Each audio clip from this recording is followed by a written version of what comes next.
Welcome to Glass in Session. I'm your host, Val, and I'm so glad you're here.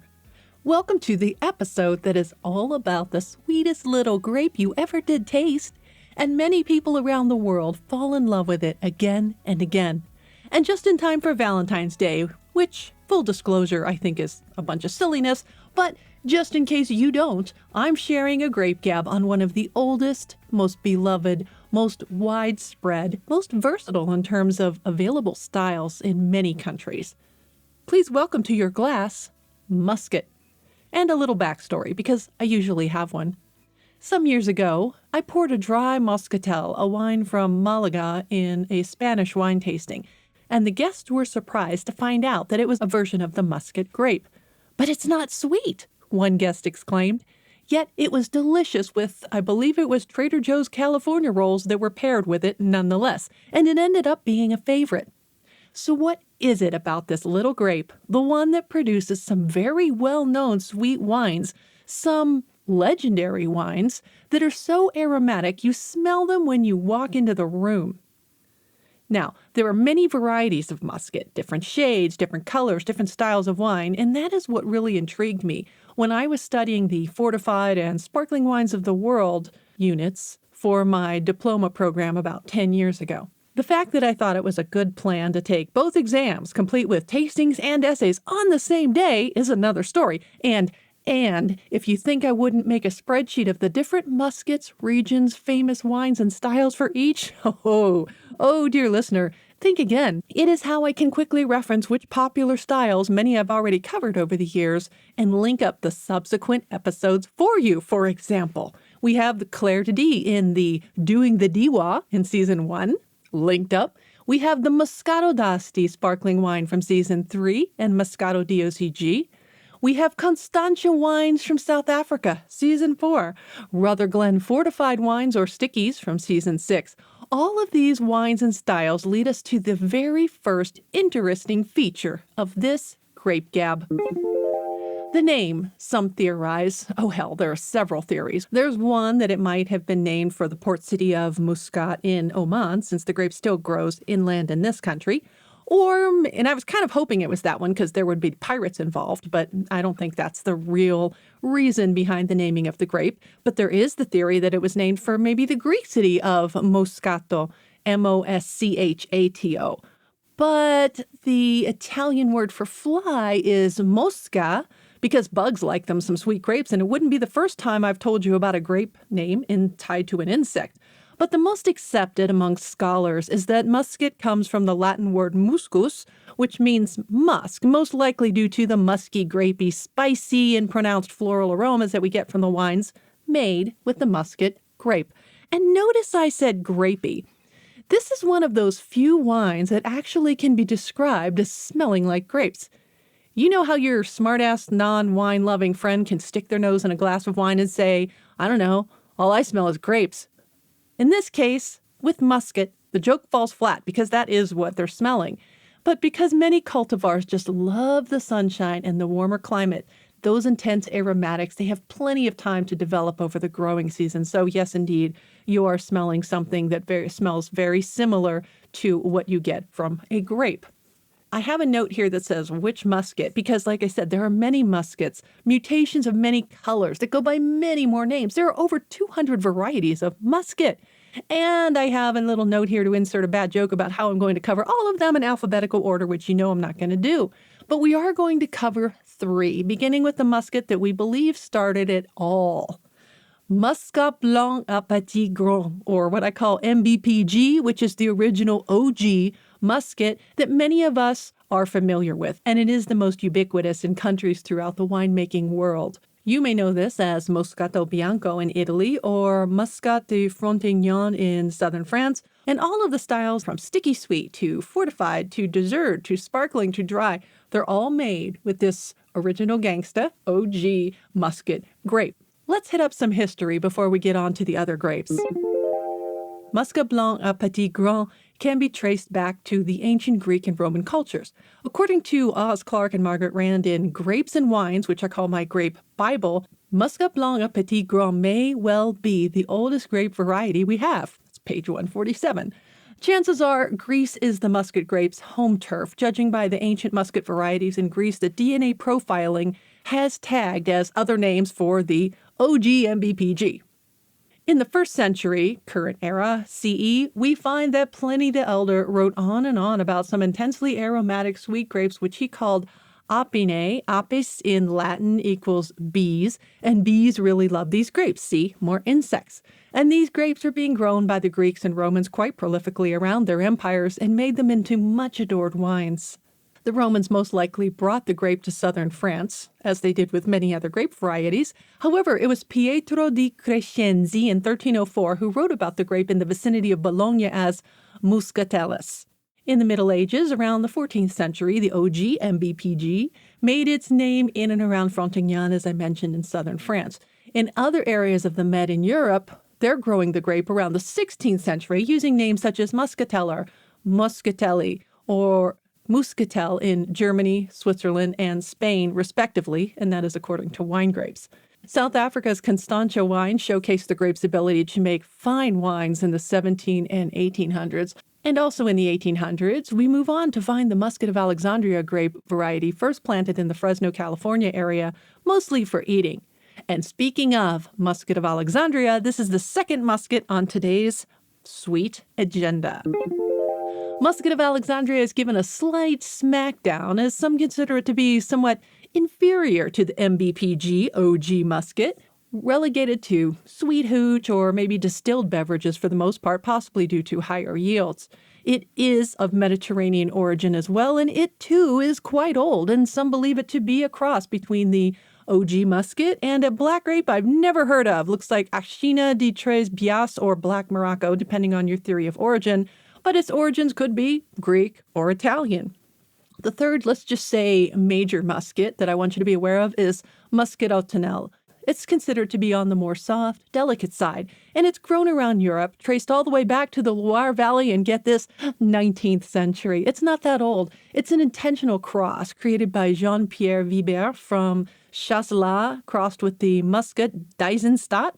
So it's not been around even 200 years, but it's a paler berry, maybe not as aromatic, but because it ripens early and doesn't have the time to develop those complex and vibrant aromas, it is better for the cool climates, such as parts of Alsace, Hungary, Romania, etc. These days, one would be hard-pressed, see what I did there? Hard-pressed to find a winemaking country that does not grow at least one variety of Muscat, most likely one of the three I just mentioned. But each region has its own preference and style and expression in their finished wines. In their own right, they are different in terms of the way they grow, their aromatic compounds, complexities, and the way they show up in the glass, and there's always the winemaker's option. Winemaking countries, as you know, if you've listened to this podcast, do have regulations in place determining which variety is used and how much of it, and how it is grown, and how the wine is made and aged, and even the prescribed pressure in the bottle, sugar levels, and alcohol content of the finished wines, depending on the styles. And speaking of styles, they are endless, really. We're all familiar with the sweeter dessert styles, such as made from dried grapes, thinking the unfortified Pasito della Pantelleria, where the Muscat of Alexandria is called Zebibo. That's an Arab word, and I think in the Wine from Dried Grapes episode I mentioned this because that island is actually closer to the continent of Africa than it is to Italy, but it's still part of Sicily. And it is a divine wine if you can ever get your hands on it. And then there are fortified styles we talked about, such as the Vin du Natural. Now, these wines are considered naturally sweet, but then they are all fortified. For example, they've all had grape spirits added to usually halt the fermentation of the grape sugars. And then this increases the alcohol levels to 15% and leaves residual sugar in the wine, accounting for its sweetness. Examples of Muscat-based Vin du Natural are worth seeking out, such as Muscat de Rivesaltes, which I actually think I have downstairs, a Muscat de Lunel, Muscat du Frontignan, Muscat de Saint-Jean de Minervois, Muscat de Baume de Venise, all French, of course, Rutherglen Muscats from Australia, and of course there's an episode linked up to that, and I talk about the brown Muscat grape in there as well. Then the sparkling wines, as you all know, means that there is dissolved carbon dioxide, CO2 in the finished wine, hence bubbles. Moscato d'Asti and the episode I did on Asti DOCG, which is linked, those are quite popular among people I've encountered over the decades I've been partaking in the fermented juice of the grape. Always crowd pleasers. And then finally, we have table wine. And when I say table wine, even when you see it on a bottle of still wine in the United States, that does not imply a wine of poor quality. Table wine simply means it is neither sparkling nor fortified or dessert wine, but it is a still wine with less than 14% alcohol by volume. In the EU, however, yes, the words table wine on a label usually point to a quality level designation somewhat further down the pyramid. It doesn't always mean a bad quality wine. All Super Tuscans used to be labeled as table wines because they didn't follow the rules. They didn't want to follow the rules that the region had imposed on their winemaking standards to be given the DOC or the DOCG level wine. Still wines, especially if you're studying for the diploma, can also be called light wines, again, meaning not fortified, not sparkling, and a still wine. So that Muscatel or dry muscat from Spain I started this episode with, or maybe one from Alsace, one of my favorite dry styles with both the OG MBPG muscat and the Muscat Attenal, that's kind of where I wanted to end up today. But because Smokerdoodles, my podcat, you've heard of him, and he's still got his Instagram account. He's still hanging in there and doing quite well, actually. Thank you for asking. Well, he demands breakfast between 2 and 3 a.m. And no, I'm not up drinking, but I am up thinking. And what I'm up thinking about is, wait a minute, the podcast is not done. This is not where I'm going to end up. This is not ready to record. Why?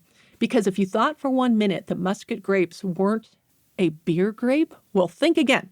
Because my personal favorite is one created by the late, and I mean very great, Patrick McGovern in partnership with Dogfish Head Brewery called Midas Touch. Now, this isn't an ad, just an admiration for this level of fermented beverage history and tenacity.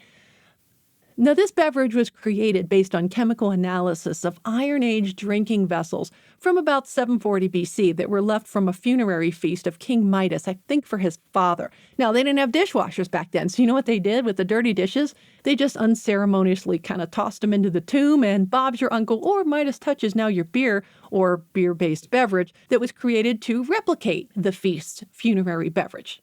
Now, Midas Touch is a combination of barley beer, so there's the beer made from barley, honey mead made from honey, and the muscat-based wine. Now, the beer itself brings in the muscat grapes later on in the brewing process, and they do this to maintain the fresh, fruity, organoleptic characteristics that we love in muscat. And they also put some saffron in there, I read, which I did not know before.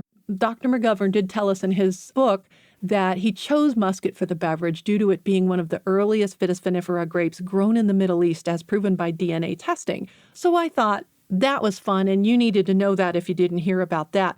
And there are other beers out there as well made with muscat grapes. But you know what else is fun? Pisco, a brandy from Peru and Chile, both of which employ the Muscat of Alexandria, where they call that one Moscatel. Linked up to that Pisco party I hosted for you back in season 6. It was a fun one, especially because my spell check kept thinking I wanted to say disco party. No, it was a Pisco party. My point of today's Muscat Love Fest, however, is that Muscat either gets no love or so much clinging love, but its versatility and style ranges do warrant some respect. And I think the last couple beverages that I brought into this Grape Gab kind of bear that out.